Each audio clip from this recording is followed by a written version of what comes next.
नमस्कार सभी को। मैं शालिनी केवी टीचर आपका अपने चैनल पर स्वागत करती हूँ।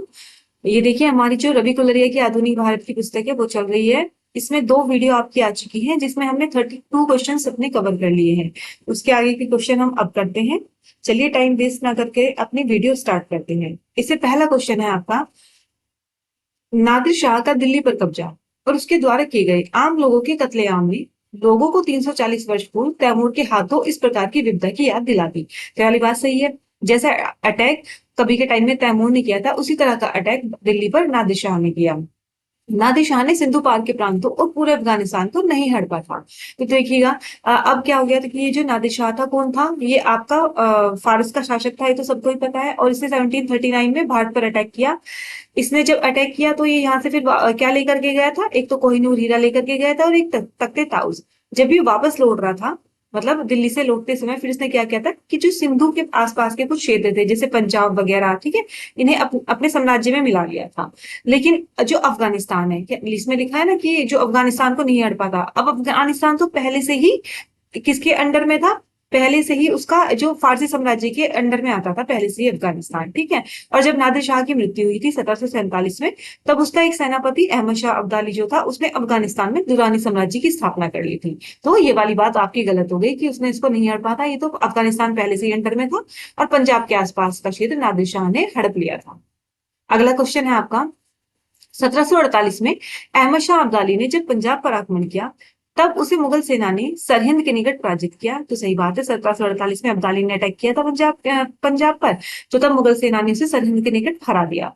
पानीपत के तृतीय युद्ध के बाद अहमद शाह अब्दाली ने भारत छोड़ने से पूर्व शाह आलम द्वितीय को मुगल बादशाह घोषित किया। तो देखिए, ये कथन आंशिक रूप से सत्य है, क्योंकि ये उसने ना उसको इसको डायरेक्ट रूप से नहीं अब वो घोषित किया था बादशाह। शाह आलम द्वितीय तो फिर 1772 के आसपास अंग्रेजों की हेल्प से बादशाह बना था। लेकिन हाँ, फिर भी इसने अनाउंस कर दिया था कि ये भारत में बन जाएगा मेरे बाद में। अब पानीपत की लड़ाई आपकी कब होती है, उसकी एग्जैक्ट डेट कई बार पूछ ली जाती है। 14 जनवरी 1761 को अहमद शाह अब्दाली और मराठों के बीच में ये युद्ध हुआ था। इसमें जो आपके मराठे हैं वो हार गए थे और उनकी शक्ति बहुत ज्यादा कमजोर हो गई थी। फिर उसके बाद में क्या हुआ था कि जो आपका ये दिल्ली पर अब क्या हो रहा था कि दिल्ली में ना एक तरीके से खलबली मची हुई थी, ठीक है। तो फिर इसने क्या किया कि जो आपके ये अहमद शाह अब्दाली थे, इन्होंने शाह आलम द्वितीय को, जिसका असली नाम अली गौहर था, ठीक है, तो उसको अली गौहर को मुगल सम्राट के रूप में इन्होंने मान्यता दे दी थी। लेकिन उस टाइम शाह आलम द्वितीय कहाँ था, वो दिल्ली में नहीं था, वो बंगाल की तरफ भागा हुआ था। ठीक है, बाद में फिर से शाह आलम द्वितीय ने क्या किया था कि अंग्रेजों के साथ मिलकर के 1772 के आसपास अपने आप को बादशाह की गद्दी पर ही बैठ गया था। अगला क्वेश्चन है, शाह आलम द्वितीय ने साम्राज्य के प्रारंभिक वर्ष अपनी राजधानी से दूर व्यतीत किए और उत्तर पश्चिमी सीमा से अब्दाली के आक्रमण का भय लगा रहता था। ठीक है, देखिएगा, ये तो हमें पता ही कि साम्राज्य के आरंभिक वर्ष इसने अपनी राजधानी से दूर व्यतीत किए थे, लेकिन इसको अब्दाली के आक्रमण का भय नहीं लगा रहता था। तो यानी इसमें आपका ए सही है और आर गलत है आपका, ठीक है। अब क्या हो गया था कि मतलब इसके पिता कौन थे, ये कमेंट कीजिएगा। शाह आलम द्वितीय के जो फादर थे वो कौन थे, ठीक है। और आपको पता होगा कि शाह आलम द्वितीय बक्सर की लड़ाई में भी थे। बक्सर की लड़ाई कब हुई थी ये आपको बताना है, ठीक है। फिर ये आपका क्या हुआ था कि मराठों की सहायता से ये दिल्ली में लौट आए थे बाद में 1772 के आसपास। तो प्रारंभिक वर्ष से अपनी राजधानी से दूर ही रहे और फिर अंग्रेजों की हेल्प से ये गद्दी पर बैठ गए थे। अगला क्वेश्चन है, 18वीं शताब्दी के पूर्वार्ध में मुगल साम्राज्य के तीव्र विघटन के लिए निर्बल राजनीतिज्ञ एवं अयोग्य सेनानायक उत्तरदायी थे। मतलब जो 18वीं शताब्दी का पूर्वार्ध रहा था, तो उसमें मुगल साम्राज्य का विघटन क्यों हुआ, क्योंकि वहां पे जो राजनीतिज्ञ थे वो निर्बल थे और अयोग्य वहां के सेनानायक थे। दूसरा है, इस काल के मुगल राजनीतिज्ञ और अमीर अपने स्वार्थ की पूर्ति में व्यस्त थे, उन्हें साम्राज्य की नीति में कोई रुचि नहीं थी। तो उसका आर्थ तो सही है, लेकिन ए गलत है, क्योंकि वो कमजोर नहीं थे। बहुत सारे ऐसे शासक हुए हैं जो बहुत ज्यादा और मतलब बहुत ज्यादा ताकतवर थे, लेकिन क्या हुआ कि या तो भाग्य ने उनका साथ नहीं दिया या फिर वो स्वार्थ में इतने ज्यादा लिप्त थे कि उन्होंने इस तरफ ध्यान नहीं दिया। एक्सप्लेनेशन देखो, बहुत अच्छी है। उत्तर भारत की राजनीतिक स्थिति निश्चित ही मुगल साम्राज्य की प्रतिष्ठा के समाप्त होने का आभास दे रही थी। सर यदुनाथ सरकार जैसे आरंभिक इतिहासकारों का विश्वास था कि यह व्यक्तित्व का एक संकट था। कमजोर बादशाह और अयोग्य कमांडर शक्तिशाली मुगल साम्राज्य की इस पतन के लिए जिम्मेदार थे। मतलब इन्होंने जो माना है यदुनाथ सरकार ने, ये वाली बात। लेकिन टी पी स्पेयर जैसे दूसरे इतिहासकारों का मानना है कि 18वीं सदी के भारत में योग्य व्यक्तियों की कोई कमी नहीं थी। यह सचमुच ही सैयद भाइयों, निजाम उल मुल्क, अब्दुल समद खां, जकारिया खां, सयादत खां, सफदरजंग, मुर्शिद कुली खां या फिर सवाई जैसी योग्य व्यक्तियों और सैनिकों की गतिविधियों का काल था। तो मतलब ऐसा नहीं था कि उस टाइम पे जो है कमजोर सैनिक थे, देखिएगा कितने फेमस या फिर ताकतवर सैनिक भी रहे हैं। फिर उसने कहा लेकिन दुर्भाग्य से ये सारे योग्य राजनीति स्वार्थ सिद्धि में लिप्त रहे और उन्हें साम्राज्य के भाग्य की चिंता कम रही। इस कारण संकट के काल में वे नेतृत्व प्रदान नहीं कर सके, बल्कि पतन की प्रक्रिया में उन्होंने सीधे सीधे ही योगदान किया। लेकिन इसे व्यक्तिगत असफलता मानने की कोई आवश्यकता नहीं है, क्योंकि मुगल संस्थाओं की वे अंदरूनी कमजोरियां इसके लिए कहीं अधिक जिम्मेदार थी, जो 16वीं और 17वीं सदियों में धीरे धीरे बढ़ी थी। अगला क्वेश्चन, निम्नलिखित में से कौन सा एक दिल्ली में नादिर शाह के सैन्य अभियान की सफलता के लिए संभव कारण नहीं था? तो नादिर शाह की सफलता के लिए देखें, कमजोर मुगल सम्राट था, इसीलिए इसमें सफलता प्राप्त की। उत्तर पश्चिमी सीमाओं में मजबूत रक्षा का भाव था, ये भी बात सही है, उत्तर पश्चिमी सीमा उस टाइम बहुत कमजोर थी। दिल्ली की रक्षा के लिए विलंब से तैयारियां की गई थी।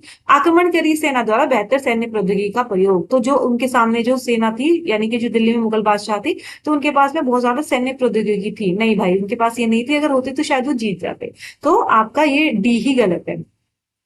किस मुगल शासक के काल में हिजड़ों तथा महिलाओं के वर्ग का प्रभुत्व बढ़ गया था? तो किसके काल में बढ़ा था? आपका अहमद शाह के टाइम में। देखिएगा जो आपका अहमद शाह था, तो जो उसकी माता थी वो मतलब एक वैश्या थी, ठीक है। और वो क्या करती थी कि मतलब वो इसी राजनीति में रहती थी। उसने देखो एक्सप्लेनेशन देखो, बड़ी अच्छी एक्सप्लेनेशन है इसकी। ये जो मोहम्मद शाह है, इसकी मृत्यु के बाद में कौन गद्दी पर बैठा था भाई? इसका पुत्र बैठा था आपका अहमद शाह, ठीक है। वो शांतिपूर्वक गद्दी पर बैठ गया। वो अच्छी प्रकृति का बुद्धू था, है ना, यानी उसने प्रशासन की कोई शिक्षा नहीं ली थी। उसका जो पालन पोषण हुआ था वो बहुत ही हरम की औरतों के बीच लापरवाही से गरीबी में हुआ था। अक्सर अपने पिता की डांट वगैरह खाता रहता था, ठीक है। संभवतः ही राज्य के काम विश्वास पात्रों, राज्य के मित्रों, हिजड़ों स्त्रियों के एक गुट के हाथों में पड़ गया। इस गुट की प्रधान उसकी राजमाता उद्धम बाई थी, मतलब ये इसी की इसकी मदर थी, मतलब ये उद्धम बाई, ठीक है।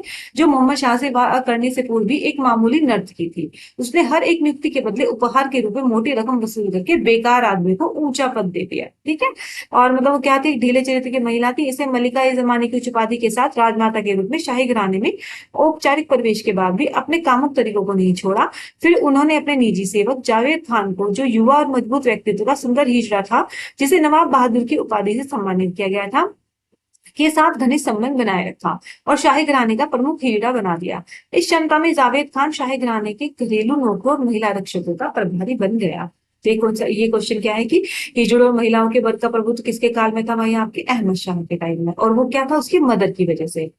अहमद शाह अब्दाली के आक्रमण से मुगल साम्राज्य कमजोर हुआ, सही बात है। अंग्रेज चिंतित हुए, सही बात है। शिख शक्ति के अभ्युदय में मदद मिली, ये वाली बातें भी सारी सही है इसमें। अंतिम मुगल शासक बहादुर शाह जफर के पिता का नाम क्या था? तो बहादुर शाह जफर के पिता का नाम था अकबर शाह द्वितीय। मुगल कालीन सैयद बंधुओं के संबंध में निम्नलिखित में से कौन सा कथन सही नहीं है? तो इन्होंने कहा है कि वे जहादर शाह को सत्ता में लाए। देखिएगा ये जो सैयद बंधु थे ये बहुत ज्यादा फेमस है, इन्हें किंग मेकर कहा जाता है, ये सबको पता है।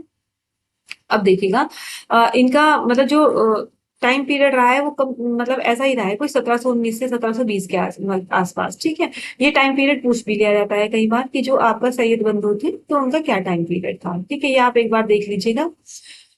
तो इन्होंने कहा कि जहादर शाह को सत्ता में लाए, नहीं वो जहादर शाह को सत्ता में नहीं लाए थे। जहादर शाह तो खुद ही युद्ध जीत करके अपने आप ही सत्ता में आया था।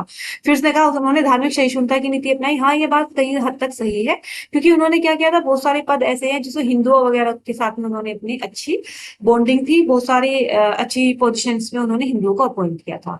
उसने राजा शाह के साथ एक समझौता किया, ये भी बात सही है।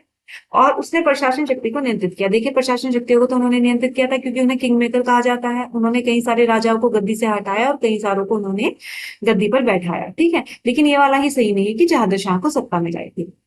वे किस मुगल निम्नलिखित में से किस मुगल शासक ने ईस्ट इंडिया कंपनी को दीवानी अधिकार दिए थे? तो किसने दिए थे? शाह आलम द्वितीय ने दिए थे, और शायद 1651 या 58 के आसपास। गुलाम कादिर ने किस मुगल बादशाह को अंधा करा दिया था? ये इस बार बात आती है किसकी भाई? गुलाम कादिर की। अब नेक्स्ट है आपका, एक सेकंड पे, हाँ यहाँ पे देखिएगा। तो गुलाम कादिर ने किसको अब अंधा करा दिया था भाई? आपका फरुखशियर को, शाह आलम द्वितीय को, जहादर शाह को, या फिर शुजाउद्दौला? तो किसको करा दिया था? आपका शाह आलम द्वितीय को। अब ये था कौन? गुलाम कादिर रोहिला था कौन भाई? ये कौन? रोहिला पठानों का नेता था ये, ठीक है। और इसने क्या किया था आपका, मतलब अफगान, इसने क्या किया था, अफगान सत्ता, अफगान से रिलेटेड था ये, सारे में अफगान सत्ता स्थापित करना चाहता था। दिल्ली पर इसने 1788 के आसपास अटैक किया। इसने क्या किया था, सॉरी, जो मराठे थे उनकी कमजोरी का लाभ उठाया और इसने दिल्ली का जो लाल किला था उस पे अटैक किया और उसे अपने अधीन कर लिया था। फिर एक मुगल सम्राट जो आपका शाह आलम द्वितीय था, उसको इसने बंदी बनाया, उनकी आंखें निकलवा दी, जिसकी वजह से वो अंधे हो गए और उनको बहुत ज्यादा अपमानित किया। दिल्ली में इन्होंने लूटपाट मचाई। फिर जो इसकी इनका जो बदला था, मुगल सम्राट की इंसल्ट का जो बदला लिया था, वो किसने लिया था, आपका मराठा सेनापति महादजी शिंदे ने लिया था। ठीक है, उन्होंने क्या किया, इस गुलाम कादरी को पकड़ा और फिर इसको मृत्युदंड दिया था। चलिए एक्सप्लेनेशन देखिए। इसने कहा कि जुलाई 1788 में गुलाम कादिर रोहेला ने दिल्ली पर अटैक किया, तो आपको ईयर याद रखना है। और अगस्त में शाह आलम द्वितीय को अंधा करवा दिया। तो किसको अंधा कराया, शाह आलम द्वितीय को। मुगल शहजादे और हरम की महिलाओं को यातना दी, छुपे खजाने का पता लगाने के लिए सम्राट की बेइज्जती की, लेकिन पातशाह की इस अपमान का बदला महाराजा सिंधिया ने लिया। राणा खां की सरदारी में मराठा फौजों ने दिल्ली पर फिर से कब्जा किया। गुलाम कादिर और उसके आदमियों को मराठा सिपाहियों ने उस समय तक चैन की सांस नहीं लेने दी, जब तक मुगल सम्राट की बेइज्जती का बदला रोहेला की आंखें निकलवा कर नहीं लिया। मतलब उसने क्या किया था, इसको अंधा किया था, तो इन्होंने इसको भी अंधा कर दिया। फिर उसके बाद इसने कहा कि मराठा सरदार सिंधिया ने एक ऐसे बादशाह का बदला लिया जो हर तरीके से उसका बंदी था। 1794 में पेशवा ने पूना में एक उत्सव का आयोजन किया, जिसमें मुगल सम्राट शाह आलम सेकंड के भेजे गए उपहारों और पदवियों को पूर्ण सम्मान के साथ ग्रहण किया। यह वह समय था जब पेशवा मुगल साम्राज्य का मालिक था। यह बादशाह मराठा सरदार के खैराती टुकड़ों पर जीवन बिता रहा था, फिर भी उसके उपहारों और पदवियों से पेशवा सम्मानित हुआ। 1799 में अंग्रेज और निजाम की फौजों ने श्रीरंगपट्टनम पर कब्जा किया। कब्जा करने के तुरंत बाद निजाम के वजीर वकील मागिर आलम ने सबसे पहला यह काम किया कि मुगल बादशाह के नाम का मस्जिद में खुतबा पढ़वाया। इस घटना से हमें यह पता चलता है कि ऐसे समय में भी जब मुगल सम्राट व्यक्तिगत रूप से बहुत कमजोर हो गए थे, उनके नाम का खुतबा विजयी शक्तियों के लिए आवश्यक था। अगला क्वेश्चन, गुलाम कादिर रोहेला ने शाह आलम द्वितीय को हटाने के बाद किसे गद्दी पर बैठाया? तो किसे गद्दी पर बैठाया था? बेदार बख्त को। ठीक है, जो कि ठीक है, प्रथम मुगल बादशाह जो अंग्रेजों का पेंशन भोगी बना, तो वो कौन था? शाह आलम द्वितीय। किसे निम्नलिखित में से किस मुगल शासक ने उर्दू को राजकीय संरक्षण प्रदान किया? तो उर्दू को राजकीय संरक्षण मोहम्मद शाह ने प्रदान किया था।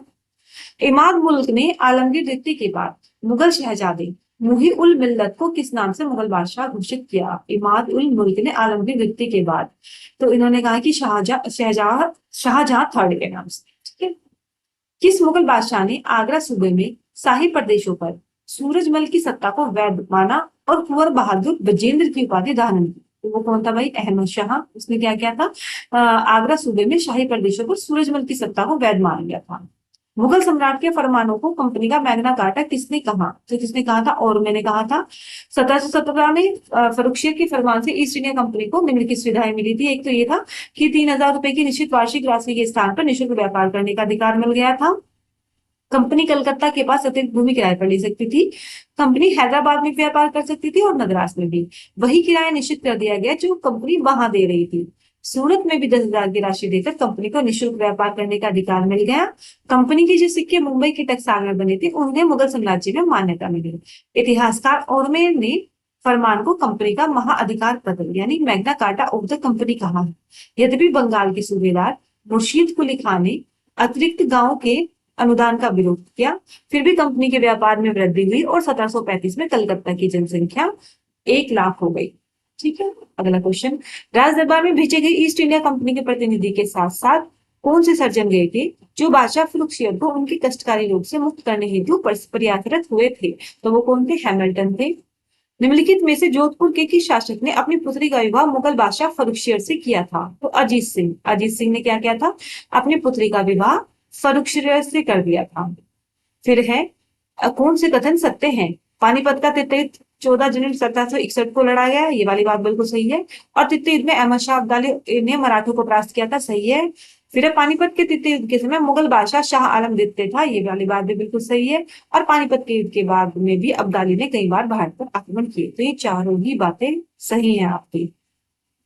अब देखिएगा, कुछ इंपॉर्टेंट फैक्ट दिए हुए हैं इन्होंने बाद में। ये आपको क्या करने हैं, ये तो आपको बहुत अच्छे से मेमोराइज होने चाहिए। इसमें ईयर दिया हुआ है, देखिए। जैसे कि 1651 में क्या हुआ था, शाह सूजा ने ईस्ट इंडिया कंपनी को कुछ व्यापारिक अधिकार दे दिए थे। अब देखिए, इस वाले पेज को तो मैं नहीं कवर कराऊंगी, लेकिन आप प्लीज वीडियो को लाइक तो कर दिया करें। अगर आप लाइक करेंगे और चैनल को सब्सक्राइब करेंगे तो मैं आपको इस बुक की पीडीएफ दे दूंगी अपने टेलीग्राम चैनल पर। लेकिन आप लोगों से रिक्वेस्ट है, प्लीज सपोर्ट करिए, चैनल को आप सब्सक्राइब करें और वीडियो को लाइक करें। और अगर कुछ भी इसमें कमियां हैं तो प्लीज मुझे कमेंट करें। Thank you so much.